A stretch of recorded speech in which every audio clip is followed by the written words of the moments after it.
Forced adversity. Comics have been my power when things are bleak. They've been my comfort when the world is hostile. And without even second guessing myself, I was perfectly fine denying that for others. I wasn't just unwelcoming of new fans, I was disdainful of them. I mean, if they expect to come into my fandom and to be catered to, that was a choice, even though I didn't even know that I'd made it at the time. And how can we make a choice without realizing that we make a choice? It's a passive choice, because we're choosing not to step outside of our own perspective. We're choosing not to listen to the perspectives and experiences of others, especially those with different perspectives and experiences than us. Denying perspectives that seem to contradict ours, simply because our perspective is ours and it's somehow more valid than others? Fuck that. Fuck that. Eventually I realized there's no reason to be blindly defensive and hostile about my fandoms. In fact, I've learned to listen to other perspectives, especially those that differ from mine. And so have the comics and film and TV industries. They've started to. There's still a ways to go, but they've started listening and they've started incorporating these other perspectives and experiences. And these mediums are better for it. The fandoms are better for it. The content is richer with more fascinating, compelling, diverse ranges of experiences that you can have when you're reading or watching these things. Because it's made up of unique perspectives, and a lot of these are brand new perspectives to these mediums. Which means that these mediums that have been around for decades that, have gotten kind of stale in some regards are now, they're livened up. There's new life breathed into them because these new perspectives and experiences are informed by unique experiences. What changed for me is that I realized I have a choice. As a fan and as a human being, I can be a gatekeeper and I can be hostile and defensive about my fandoms and things that I love and never consider perspectives, or I can be an ambassador for nerd culture, for the things that I love. I can be hostile and dismissive to people who have different connections to these things, or maybe aren't connected yet but want to be, and they're trying to find their place in it. I can be hostile and defensive to them, sure. That's the easiest thing to do. Or I can make the choice to use my experience, my knowledge, my wisdom of these things to educate and to guide others in a welcoming, friendly way. I can offer insights. I can point people in the direction of something that might connect with them, maybe even more than it connects with me. I can contribute to building a healthy, positive fandom. And I can share all those ways that I connected as a kid and, all the ways that I've grown to connect with it as an adult. I can share those experiences. They're mine. Those experiences can't be taken from me, but I can share them. I realize that I have an opportunity. And if you're a fan, you do too. And the choice we make on this subject as fans, whatever fandom we're in, it's a monumental one. The more we act as ambassadors, instead of gatekeepers, the more we foster a better, healthier fandom. And as these fandoms become so universal in our society and culture, the more we act as ambassadors to foster positive, healthy fandoms, instead of gatekeepers, the more we improve society too. You have a choice. Or you've gotten some shit with for talking about CG and things like that, where where's the value in it? And we talked about that on our stream. And one of the things that I was like, it was kind of an aha moment for me, to be honest with you, was like, no, listen, these motherfuckers employ foot in the door like mentality, that process all the time.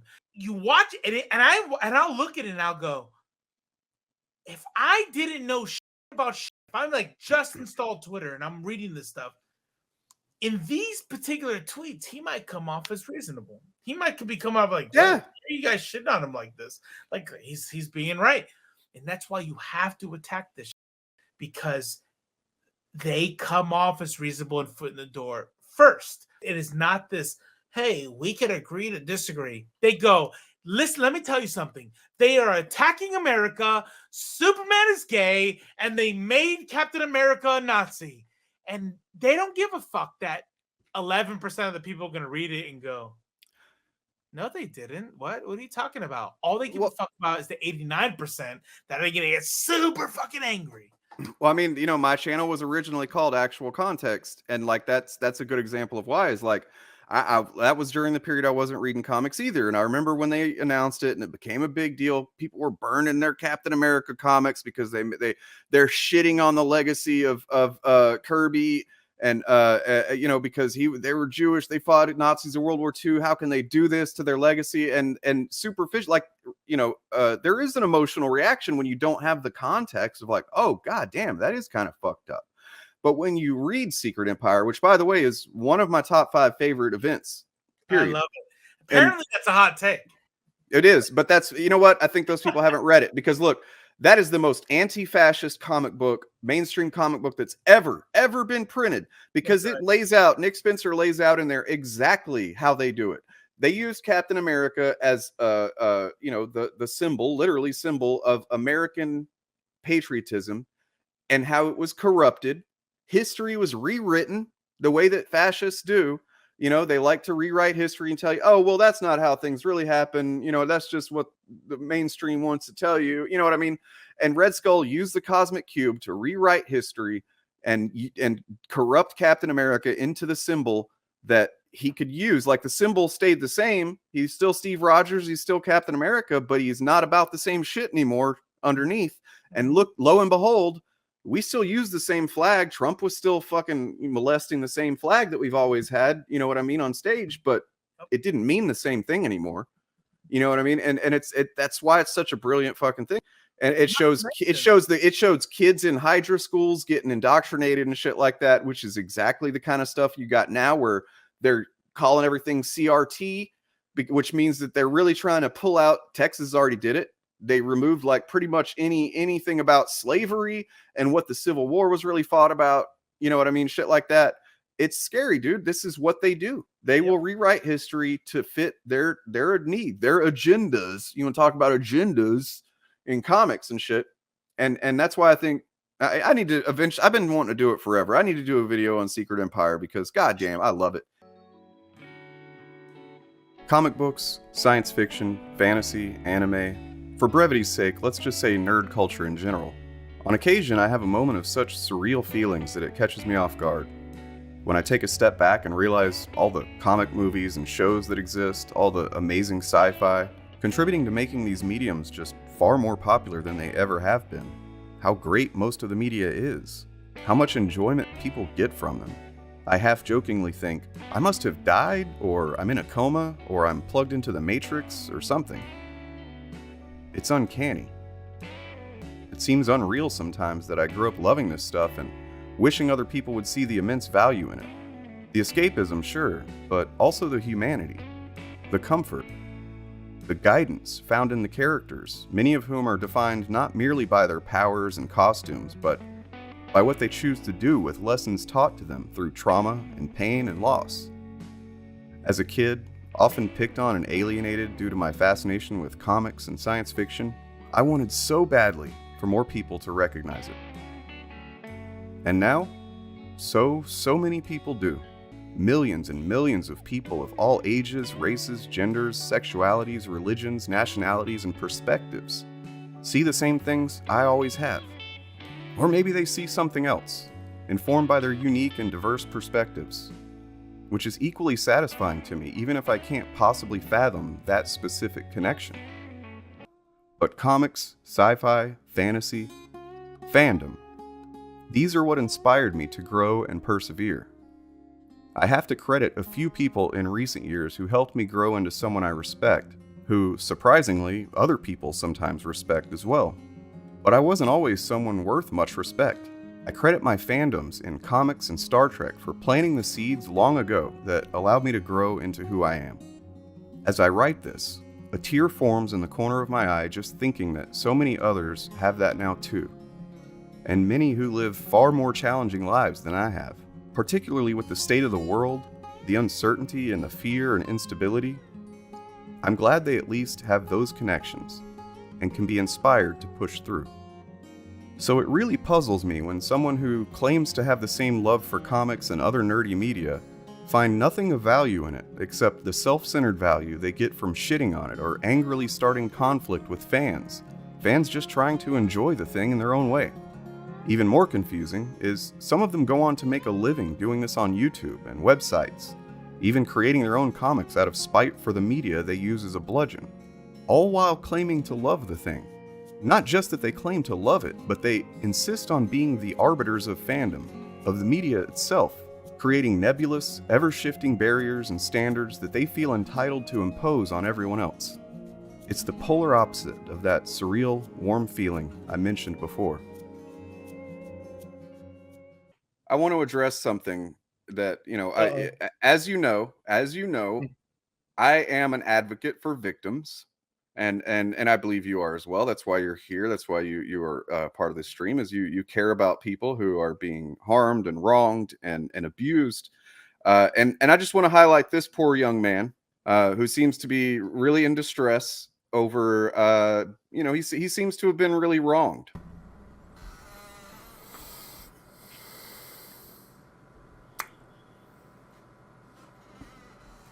This is my Indiegogo campaign pages. All the things I've backed on Indiegogo. As you can see, I backed Cyberfrog, the action figures. One of the action figures, the modern day one. I did back a Rainbow the Brood, but as you can see, it's refunded. We'll get to that in a minute. And I backed Wrecked Planet.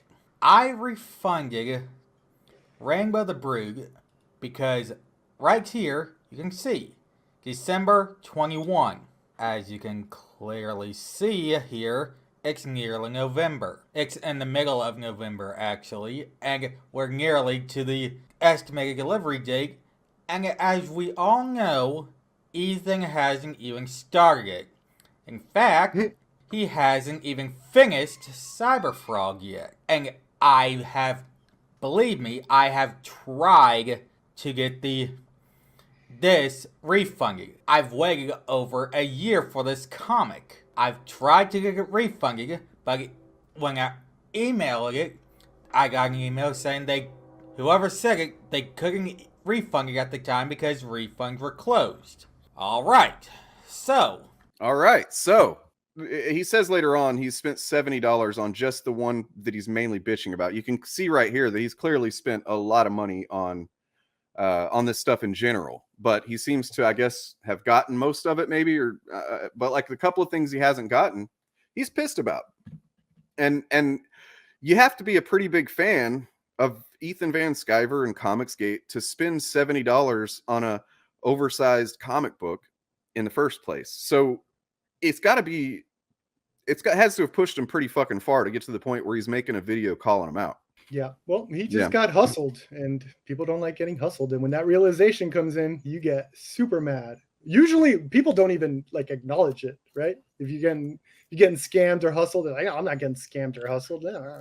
That's the old adage is that it's easier to con someone than it is to convince them that they've been conned. Because once somebody puts all this, once they commit to it, and what the word con comes from confidence, and that means you have confidence in the person that is selling you, whether it's a narrative or a product or service or whatever. You have confidence that they're going to come through, and they have instilled that confidence in you, and that's what makes them a con man. Because if they weren't a con man, then they would just come through with what they promised. Right. But a con man does not come through with what they promised, or in the very least, it's not exactly what you expected, or it takes fucking forever. Things like that. It's hard to convince someone who's invested emotionally, psychologically, and financially in something like this. It would take a lot for them to finally snap and go, okay, I've been conned. I mean, look at how many people still think Trump is president. Or whatever, or he's going to be president again once we, like the kinds of narratives, the logical, gymnastics that these people do to convince themselves that, Trump is going to be president again, or Biden really just stole the election and stuff like that, despite all evidence against that. It really goes to show how far the mind wants to, the human mind doesn't want to admit that it was wrong in these types of cases. Little movie perp, in dishonor of ComicsGate, prepared a little thing for us. I will remember you. The comic book market tests these characters. If it's not popular in the comics, it's not going to be popular in the movies. Will you remember me? No, he'll never stop me from killing Chinese people. Ever. Don't let your life pass you by, and weep not for them. Well, I and you know, a few of my friends here represent a group of fans who have been disrespected by people like Zack Snyder and the people all around him guys, how you doing? For years. A famous writer once said, "We make a living by what we get. We make a life by what we give." If that's true, then ComicsGate has failed spectacularly, unless you include quality grade A cringe. They provided one of the most limp-dicked movements since Gamergate. Their biggest win is when a DC or Marvel comic doesn't get published. That's the extent of their victories. That is the extent of their victories, and it's usually celebrated on Twitter. Think about that. But people ask, what about the comics? What about the comics? No, they're not asking me or Dane. They're literally asking Ethan. Where's our comic, Ethan? I just want my stupid comic book. If you're a fan of this channel, you know that I've put a lot into talking about ComicsGate. On this day, as we begin the year 2022 in the year of our Lord, we pay remembrance to the loose association of awful people known as ComicsGate. Beginning with a few comic creators who happened to have vaginas getting milkshakes together, a few very stupid and hateful people felt threatened and got extremely triggered. They began to post and tweet and make videos about how SJWs are ruining comics. Of course, the SJWs equal bad narrative was not original, as the deceased movement was sadly incapable of creating anything that is original. YouTube had already been inundated with anti-SJW content for a few years prior to that, but like parasites, they latched on to the trend of reactionary, dim-witted anti-SJW content that had gained dominance by virtue of being easy, lazy, and repetitive content. This content, when consumed by audiences over and over, has the effect of literally brainwashing the poor angry lads. They began to believe SJWs were everyone who is not ComicsGate. Everyone who simply enjoys comics and doesn't harbor hostile feelings towards queer people, people of color, and women. Of course, ComicsGate does have some queer, people of color, and female fans, but they're few and far between. ComicsGate uses these fans as a shield against the accusations, effectively tokenizing them. It becomes a club for bitter old forgotten comic pros. Forgotten if anyone really knew who they were in the first place. They can't make decent comics, and they can't get their shitty comics out on time. Their entire business model is using misinformation and thinly veiled bigotry to rile up old men who haven't read comics in decades, or exploit mentally ill and autistic young men who have nothing positive in their lives. And they do circle jerk streams where they monetize their audience as little pay pigs, who not only send money for projects that are mediocre at best, but often aren't released at all. I'm a skeptic, so skepticism plays a huge role in how I approach my content. Skepticism is an attitude of doubt or incredulity, either in general or toward a particular object. It's a method of suspended judgment, systematic doubt, or a criticism characteristic of skeptics. And of course, in the religious sense, it's doubt concerning basic religious principles, such as immortality, divine providence, revelation, all the biblical claims that have no basis in reality and no evidence to support them. As Matt Dillahunty says, I'd like to believe in as few untrue things as possible.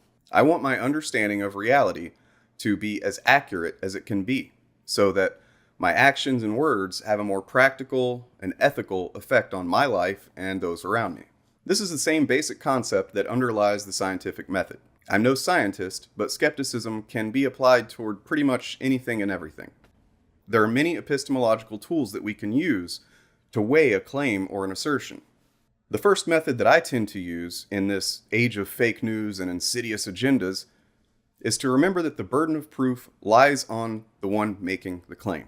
If my friend tells me that there's an eldritch god arriving through a dimensional rift in the sky, I'm going to want to go outside and verify that for myself before just accepting it as fact. It's an exceptional claim, and extraordinary claims require extraordinary evidence. Another simple tool that I often use to process claims is known unofficially as Hitchens' razor. What can be asserted without evidence can be dismissed without evidence. If you tell me that DC Comics is going to publish a Superman comic book next month, I'll accept that immediately because DC has printed at least one Superman title every month for decades. But a Superman comic coming out next month is a very ordinary claim. Now let's say someone tells you that DC Comics will stop printing comic books altogether and that the company is going to shut down. Well, now that's another thing entirely, right? That's an extraordinary claim. That's almost the exact opposite of what we know to be true so far. It's certainly alarming, and if someone tweeted that or made a video about it or wrote an article about it with that claim, it would drive some clicks for sure. And as everyone should be aware by now, sensational claims drive engagement online more than anything else. It's the entire business model for Alex Jones and InfoWars. Make alarming, emotional claims with very little to no context, very often just flat out untrue. Claims that appeal to people's fears and insecurities, that play to their biases, that spark anger, and people will engage with that content reactively. They won't even think about it. On February 28th, 2020, I published a video addressing just such a claim. The claim had been made by one Ethan Van Sciver, former professional comic artist and current professional YouTuber. His claim centered around the proposed line-wide initiative at DC, tentatively called at the time 5G. The 5G event would have seen a massive reshuffling of the superheroes' timelines, similar to what occurred with Crisis on Infinite Earths back in 1985. 5G was reportedly intended as an editorial mandate by longtime co-publisher Dan DiDio. Ethan Van Sciver said that sources within the industry told him that if 5G fails, AT&T will close the company. And he made this claim without an ounce of skepticism or a grain of salt. Here's what Mr. Van Sciver said at the time, as reported by Cosmic Book News, a ComicsGate propaganda website that traffics in right-wing rhetoric. Understand, it doesn't mean the characters are going to go anywhere.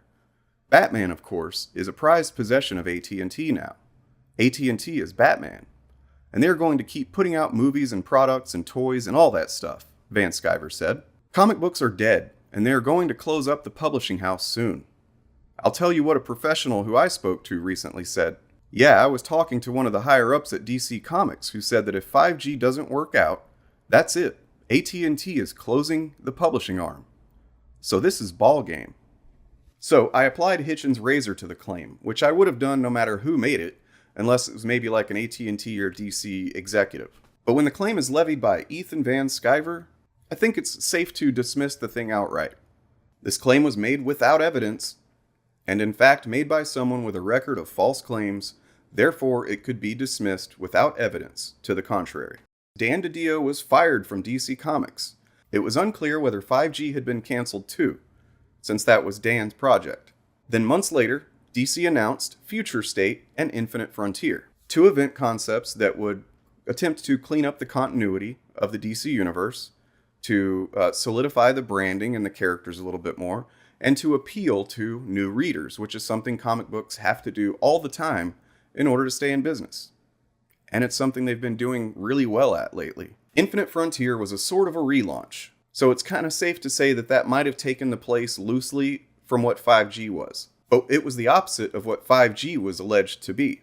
5G would have retconned much of the canon in order to make it more accessible, but erasing untold amounts of established lore and character development. Fans did not like that idea.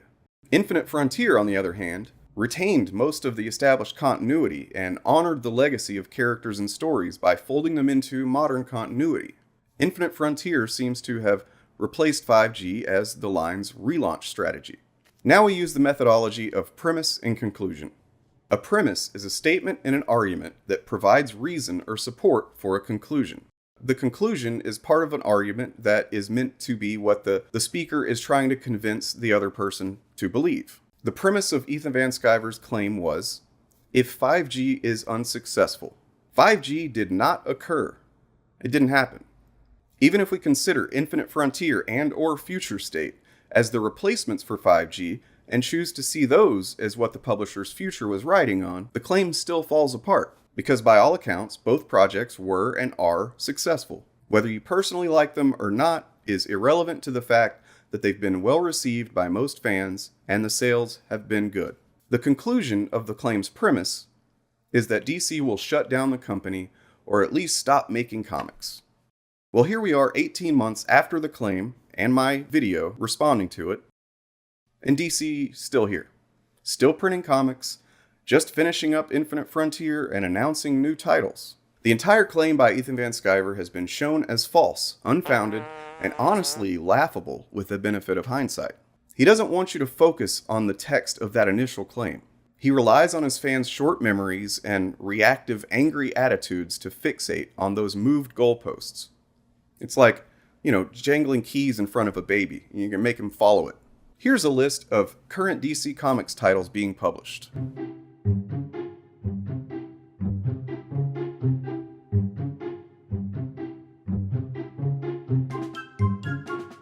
Yeah, and it's just, in a way, it's like I want to laugh at this dude.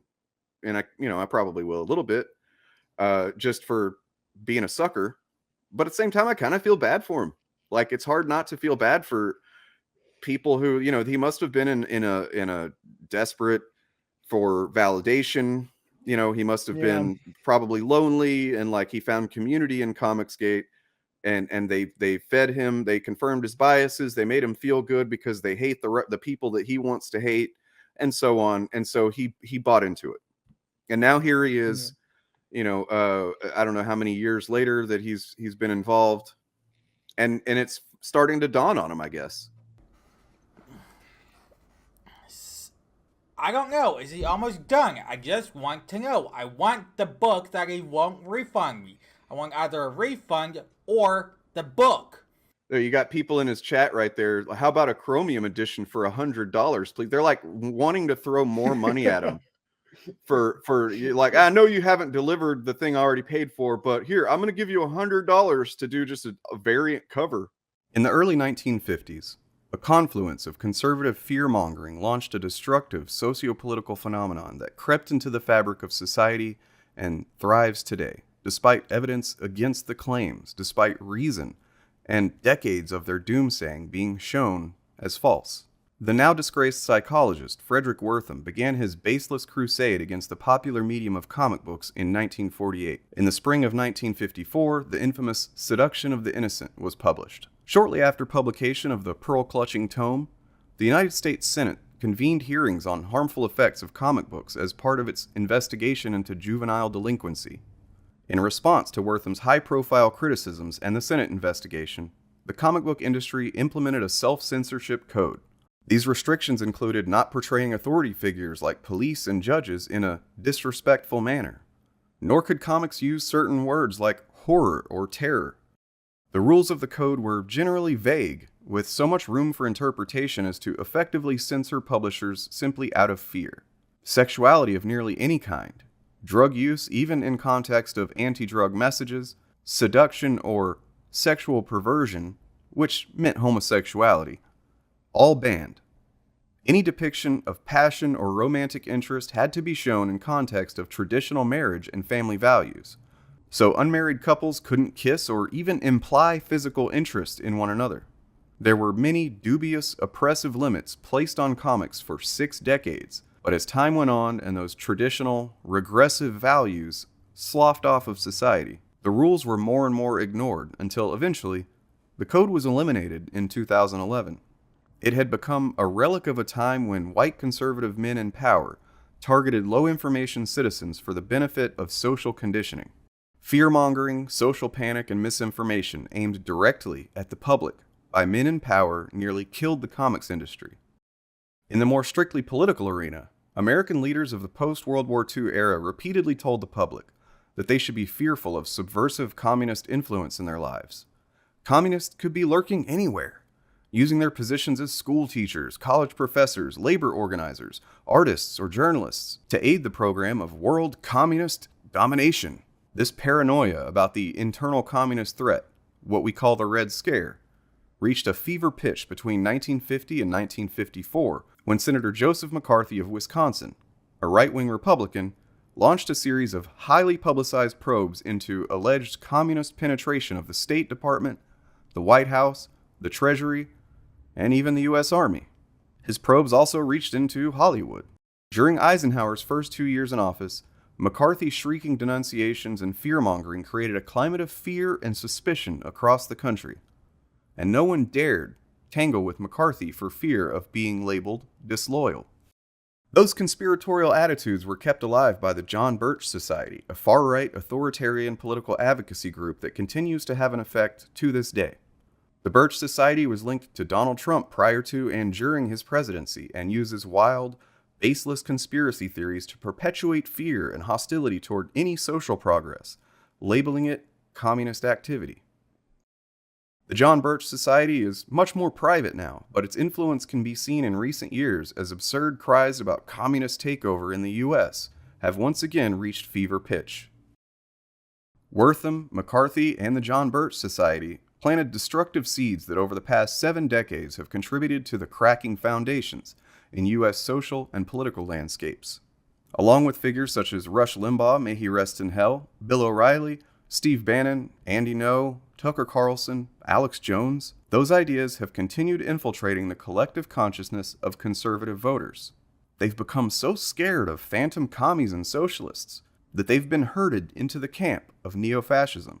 Most of them don't even realize it, and they will fight tooth and nail against those labels, because they assume their perspective is the one true, objective, default perspective. And they can't recognize that they've been pushed so far right that they're on the edge of a cliff. They're abandoning any pretense about freedom or liberty, while still using those words as rallying cries. They think their views, however hostile and antisocial, are a justified reaction to what they see as an infiltration of their values. What they've been spoon-fed is an anti-American takeover. President Biden is regularly called a socialist by popular conservative figures, which is really, really stupid and causes actual socialists to scoff. And those same delusional sentiments grow in comics and nerd culture. YouTubers like Doomcock, Geeks and Gamers, Nerdrotic, Young Ripa, That Umbrella Guy, The Quartering, and Ethan Van Sciver. They've painted over the same talking points with fear-mongering about SJWs and wokeism destroying the fandoms that they claim to love. Much as fascists in America use the Bible and the flag as their shields, anti-SJWs, anti-woke ranters, and anti-fan influencers use comics, Star Wars, and anything they can weaponize to create the exact same panic among uninformed audiences. Modern neo-fascist conservatives don't know the text nor the meaning of the Constitution or the Bill of Rights or even the Bible in many cases. They aren't well versed in law or political theory, but they use these concepts as bludgeons and label anyone who disagrees as traitorous and anti-American.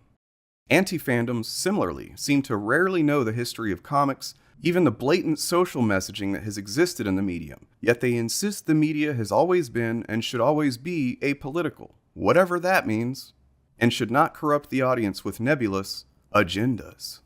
The Fandom Menace and other anti-modern Star Trek YouTubers try to convince people that Star Trek has never had progressive social messaging. They're the modern reincarnation of McCarthy and Wortham, while presenting themselves as being pro-free speech. It's really difficult to reach people who operate on that level of cognitive dissonance. Regardless whether they fight in the battlefield of anime or comics or Star Trek or Star Wars, the core ideologies remain the same, with many players transitioning from one group to the next without any difficulty. Like McCarthy and Wortham and Bannon and Carlson, these people operate from a very distorted notion of reality and of humanity. They use terms like culture war to describe what they think is an unnaturally occurring push for more inclusion and acceptance. They say anything that doesn't center itself around a white, cis, hetero male perspective is identity politics. These terms are thin veils for what boils down to regressive, anti-progress beliefs and should be a red flag to anyone who sees them. And if they're not red flags to you, you're either in that feedback loop or you're privileged enough to be apathetic. So what is the goal of these anti-fandom networks? It's to siphon off new and casual fans, those who maybe just became interested because of the MCU or the broadening Star Wars franchise. People like me aren't at much risk of falling in with these obviously false narratives. But if you're just a kid searching YouTube for content on comics or Trek, just trying to get into a new hobby, you're almost certainly more likely to find anti-fandom content over genuine fan videos. Uninformed, excited to engage, impressionable, these are the traits that anti-fandoms prey on. Their perceived dominance in the algorithm, only possible because of their low information, carbon copy content they produce at high rates, creates the optics of validity in their views. A new or casual fan can be sucked in and on the path to fascism before they realize there was ever another option. Comics bread tubers, which I don't consider myself a bread tuber. But this is very clearly in reference to my video, and a couple of things I'd like to kind of suss out from the fact that he didn't mention me for once, is that I think that he doesn't want his audience seeing my content anymore. I think I've started to hit a little too close to home.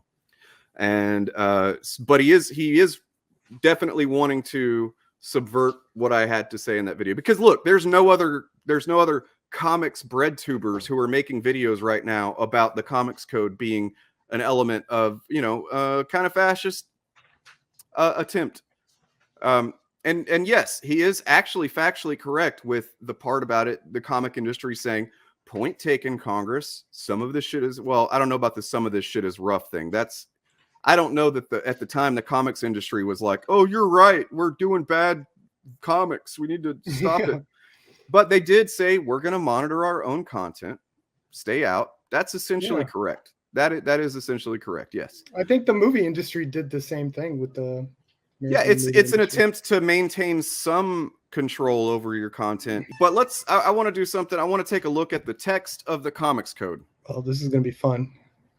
Okay, so he actually says, he tries to paint the Comics Code Authority and the everybody knows the Comics Code of Seal of Approval. He tries to paint that as it's actually a positive thing for comics. Why is Ethan Van Sciver championing the Comics Code?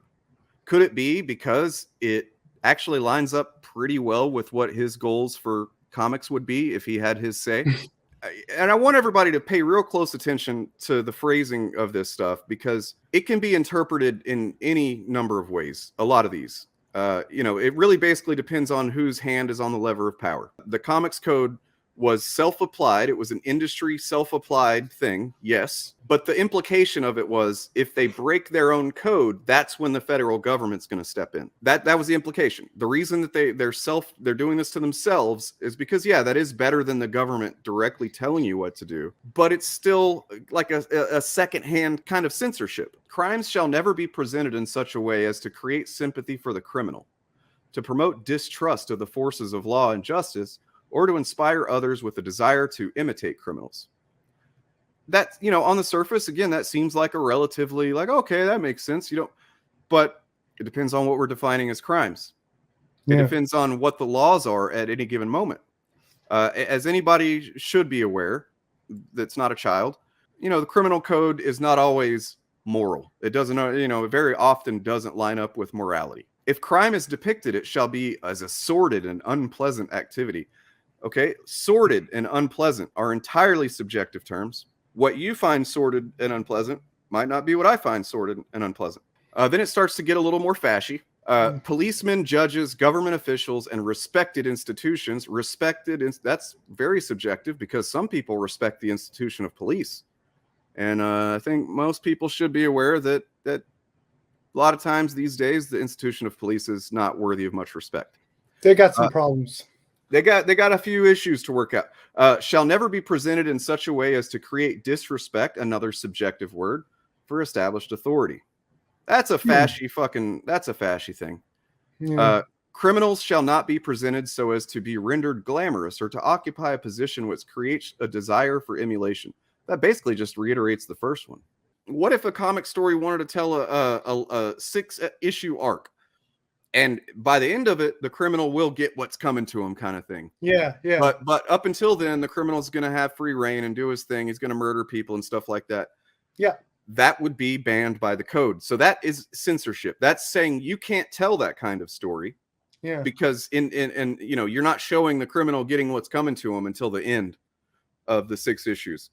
Yeah. Or what about like even like a character like Harley Quinn would not be allowed. Would not be allowed because you have sympathy for her because she's a victim of abuse, right? Like, so that creates sympathy for her.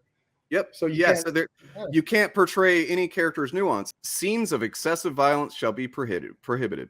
Now, I mean, this isn't very out of line with what was going on in the culture in the 50s anyway. They weren't really allowed to show excessive violence in movies or TV either. But it also kind of, there's a balance there of what the culture is willing to accept and what the culture wants to consume as well. Yeah. And in post-World War II era, I think most people were pretty over violence for a while. But I mean, so there's a little give and take there with that. No comic magazine shall use the words horror or terror in the title. So that's just, you can't use words. These words are not okay. They're censored. Ethan's cool with that. Yep. All scenes of horror, excessive bloodshed, gore, or gruesome crimes, depravity, lust, sadism, masochism shall not be permitted.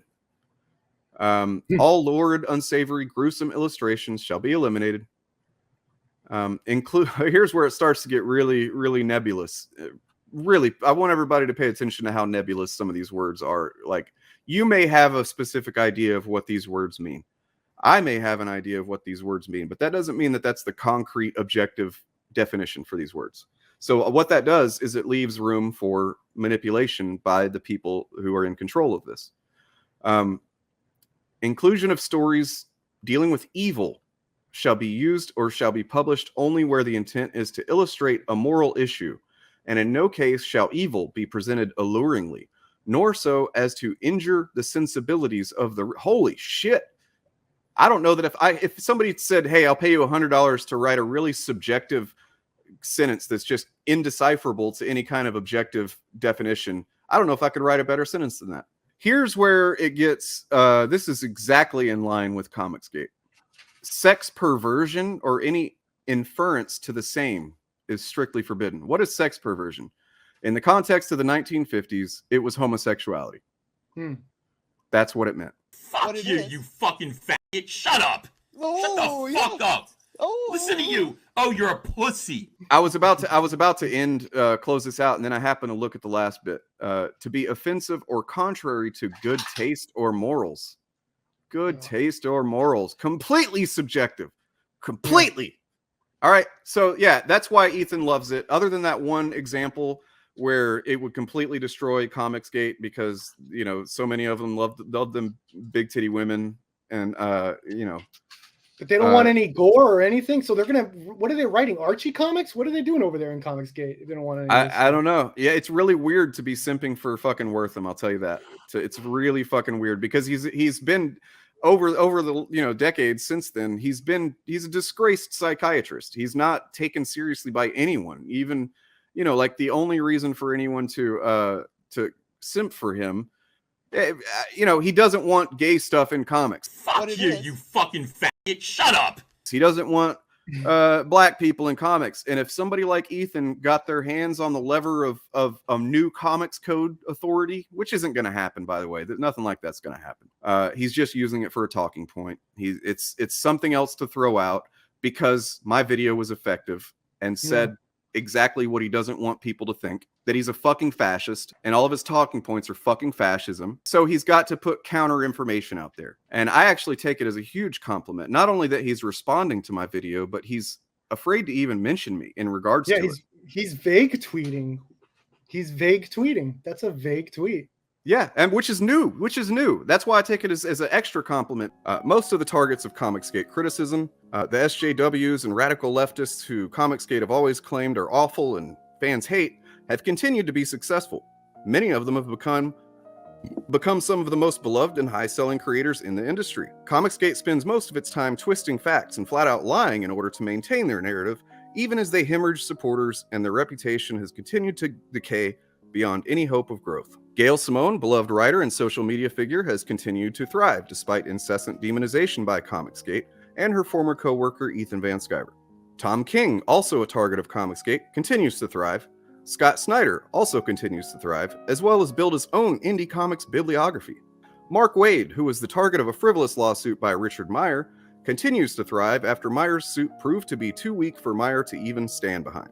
Donny Cates, who Ethan regularly whines about, is one of the most popular writers in mainstream comics and is also selling his indie comics like hotcakes. Mark Brooks, who I interviewed last month and has since done quite a bit of roasting of ComicsGate since, is one of the go-to cover artists for Marvel. Actual professionals, whether mainstream or indie, regularly roast ComicsGate on Twitter, and there are dozens of Twitter users who dedicate their time to spotlighting the deception, hypocrisy, bigotry, and abuse perpetrated by proponents of ComicsGate. ComicsGate fans have never been too cautious about being openly bigoted, but lately, even the most well-known figures in the cult have gone mask off. Racism, anti-Semitism, transphobia, homophobia, misogyny, all are easy to find from ComicsGate with even a cursory glance at their posts and threads and videos. Indie creators such as Chloe Handler have been harassed and abused online for years, but Chloe's turned that to her favor by monetizing their hate speech and abuse, self-publishing her own comic, The Astonishing Gators. Gators is legally distinct from any ComicsGate figures, but incidentally mocks ComicsGate and their pathetic ongoing man tantrum. Mantrum? If you call someone an SJW because you disagree with their point of view, you might be a ComicsGator. If you start a Twitter conversation with ad hominem, you might be a ComicsGator. It's pretty good. I think that's pretty good, guys. You give me my props, please. But I mean, that's true. Like, if you call someone an SJW because you disagree with their point of view, that's what they do. That's just what they do. You disagreed with me, so you're an SJW. It's a cult mentality. I've got to hold on the you longer. Okay. If you, like that, if you think 2 years beyond the estimated delivery date is acceptable for a giant size floppy, you might be a ComicsGator. Yeah? A little better? Please clap. Please clap. Oh, man. I mean, some guy on YouTube can't be wrong, right? Then you got this woke Superman flops, totally flops. Get woke, go broke. See what happens when you shove your idiocy into the potential customers' faces? Yeah, idiocy. It's idiocy to have characters represent people that exist. Maybe Superman Son of Kal-El isn't selling that well after issue 5. That would make perfect sense. Issue 5 made global news. And yet, a quick glance at Amazon shows 7 issues of Superman Son of Kal-El are currently in the top 50 of the comics bestseller list. Sales are updated hourly, and we only have 7 issues out. That's cool. Top 50, all 7 issues of a series are part of the top 50. Maybe we should check how the latest issue is doing on Comixology. Oh, it's in the top 10 alongside some sales juggernauts. So, I mean, he's beating out Spider-Man, Hulk, She-Hulk, Avengers, She-Hulk. Detective Comics, Devil's Reign, which is like an event. That's a Marvel event that's going on. And the only thing that's doing slightly better is X Lives of Wolverine. So, I mean, like literally one of the most popular characters that there is. And his number 1 is doing better than this number 7. I'm getting to the best bit, the entire reason for this thread. And oh, is it good? Good old cosmic book news. Fucking just the most dishonest dipshit to ever write about comics and somehow get, does have good SEO so that he shows up in Google really quickly. Fans are rejecting the woke Superman in droves. As it's learned, DC Comics sales are in the gutter and described as terrifying. Okay. Is this not true? Is someone lying on the internet?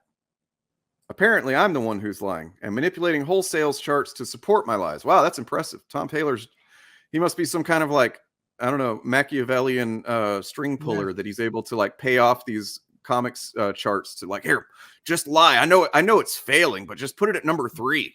No matter how hard they try to lie about their sales, like the cognitive dissonance here is insane, dude. Like the logical gymnastics they have to do to keep up their bullshit narratives. I reject your reality is basically. I reject your reality and replace it with my own. Yeah. Wait, issue number 6 didn't even appear in December sales. What? But I'm sorry to say, this is true. New December comic book sales data appears to show readers are rejecting woke changes to Superman. Oh, so it's true. They are. Wow. So the December sale of number 6 didn't sell well. It didn't sell. So they were right. Because it didn't come out until January. Oh, We need that air horn. So yeah, these motherfuckers can't even get their facts straight, and they're just like running with it. He was lying, saying that I threatened to beat up Richard Meyer, which I didn't do that. So yeah, it's so dishonest as to be. You know, honestly, I think he's got narcissistic personality disorder. Period. I'm pretty sure that's what it is. Narcissistic personality disorder, or narcissism, is a personality disorder characterized by a sense of grandiosity, the need for attention and admiration, superficial interpersonal relationships, and a lack of empathy. Exaggerated sense of self-importance, feeling superior to others and that one deserves special treatment, which that speaks to what I was just saying, is that like he thinks he can block you when it's inconvenient for him to have you talking about him. But then if you block him, you're a coward, bitch, pussy, coward, cunt, twat, whatever. So that he deserves special treatment. Another example is the thing with Jay Oliva from a few weeks ago, the Warner Brothers storyboard artist who made a mild dunk on Ethan on Twitter. It was like, oh, look, it's the robot toad guy or whatever. Like, you know, he's still around. It's like just the mildest fucking dunk. And Ethan started tagging Warner Brothers in DC in tweets and saying, you know, oh, your employees said a mean thing about me, which is why I started calling him Karen Van Sciver. And now this is a guy who has made his secondary career because he destroyed his first career as a professional comics artist by just being a dipshit. But he's built his secondary career as talking shit on people nonstop. You got endless 4-hour streams on his channel where all he does is talk shit on people in very hostile and sometimes bigoted ways, right? But when Jay Oliva says one mild thing about him on Twitter, he's like, he said a mean thing. So that's special treatment. He thinks he deserves special treatment, that he can say whatever he wants, but anybody that says anything about him, he's going to show up in their comment section. He's going to show up in their chat, being a whiny little victim bitch. Yeah.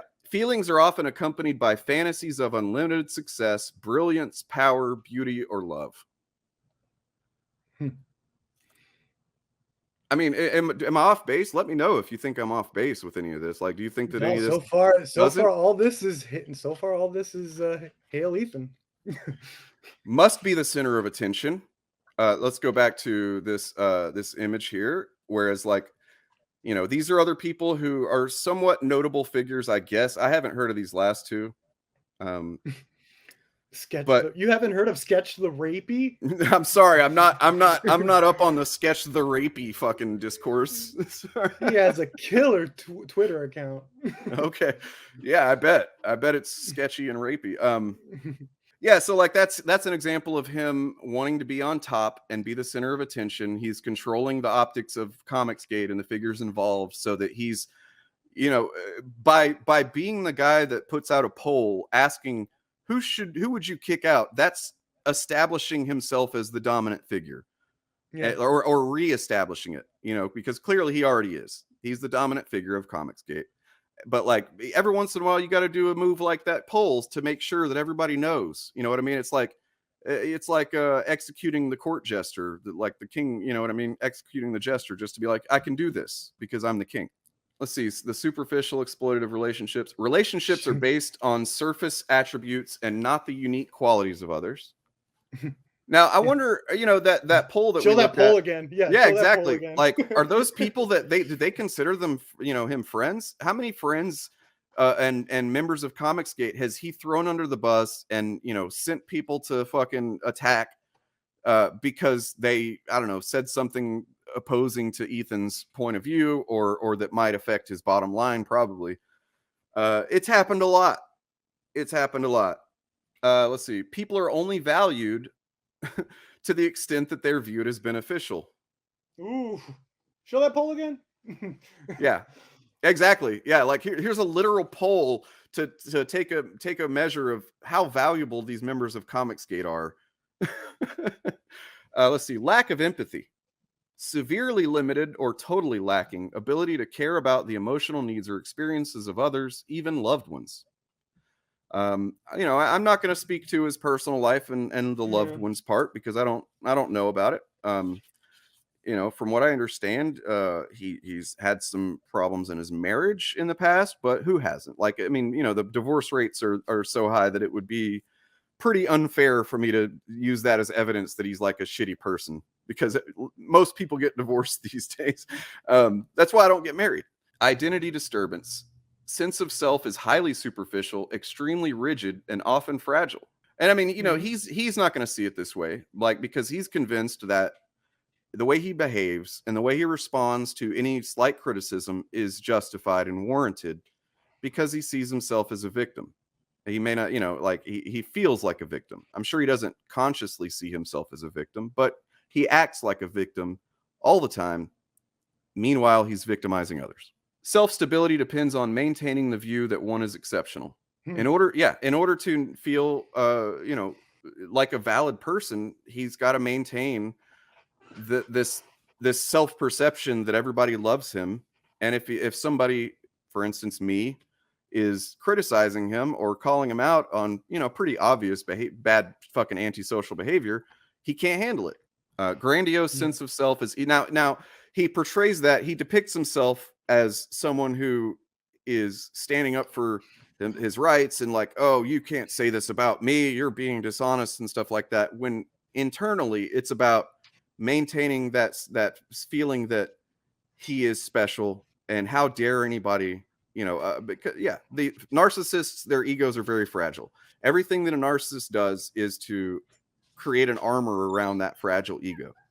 Grandiose sense of self is easily threatened. Patients retreat from or deny realities that challenge grandiosity. Let's keep saying patients because that's what it's a medical thing, but he's not a patient. I mean, like, I doubt he would ever seek treatment for this stuff, but he really should. Ethan, you should seek treatment, dude. Really. And I'm not even like trying to be insulting or pithy or fucking dunk on you, but like, you're not well, dude. You're not well. Relies on feedback from the environment, which, you know, people literally pay him hundreds of dollars in super chats to validate him. I'll take $100 to feel validated. Yeah, for sure. I mean, that's a good fucking job, dude. Like, I mean, why would you draw comic books when you have people sending you $100 just to say you're awesome? Yeah. Like, I mean, you know what? I'll give him credit. That's a pretty good gig, dude. That is a good That is awesome. Richard Meyer, who was pushed out of his leadership role of ComicsGate by EVS, craps out Indiegogo campaigns despite not finishing the comics he promises. And the quality of his comics he has released is, well, objectively bad. Van Sciver himself has only fulfilled a couple of 48-page comics with boring stories and mediocre art, despite raising over $1 million. He's late on at least one book and continues to intentionally procrastinate, seemingly out of resentment for his pay pigs. He has successfully monetized a segment of mentally ill and hateful losers who spend their time online defending what to any sane person is objectively a scam. Ethan picks fights with less popular ComicsGate creators, maintaining his place atop the pyramid and allowing a perpetual flow of enemies to rally his pay pigs against. He sometimes receives thousands of dollars via super chats on YouTube, and the cultists paying him absurd sums just to repeat shit that equates to SJW bad. One prominent ComicsGater who Ethan openly defended and supported and considered his friend is now in prison after being caught with over 3,000 images of children in exploitative sexual contexts. Sick Jimmy Love, whose comics should have been a clear red flag for any decent person to avoid him, was welcomed and promoted in the degenerate cesspit that is ComicsGate. There are many ComicsGaters who still defend Sick Jimmy's involvement, while the others attempt to erase his involvement retroactively. The number of abandoned CG projects campaigns is pathetically hilarious. These campaigns are usually funded via Indiegogo, which allowed creators to keep the funds even if they didn't hit the initial goal. Indiegogo was the only platform that allowed this, at least a popular platform that allowed this. But recently, IG announced several changes to their service, including changes to that policy, as well as more scrutiny for the creators. Presumably, if Indiegogo keeps their word and refuses service to anyone engaging in harmful, hateful behavior and language, ComicsGate's ability to raise money for their scams will be crippled. Their initial stock rhetoric was that sales were down on mainstream SJW comics, but every year since their inception, sales have risen. Now sales are at an all-time high, and despite their attempts to distort the numbers to their benefit, if not flat out lying, the industry continues to surge and comics have grown outside fringe nerd culture into a mainstream medium, drawing new readers of all demographics. ComicsGate cannot sell comics on the merits of their work. They rely on non-stop YouTube streams that pump false info into their audience's sponge-like cult-programmed pickled brains, which is absolutely necessary to keep sucking cash from the pay pigs while rarely actually providing them a product. The final nail in the coffin came just recently. Heather Antos, one of the aforementioned Marvel creators who was targeted for simply getting a milkshake with her coworkers, who were female, and was used as proof of the SJW caused decline of comics, was recently promoted to senior editor at IDW Comics. You know, if you don't see it by now, if you're still so delusional about SJWs and wokeness, you're fucking lost. You're a lost soul, and I don't give a shit about your complaints or trying to paint ComicsGate as anything but what it is, a hate group and a scam.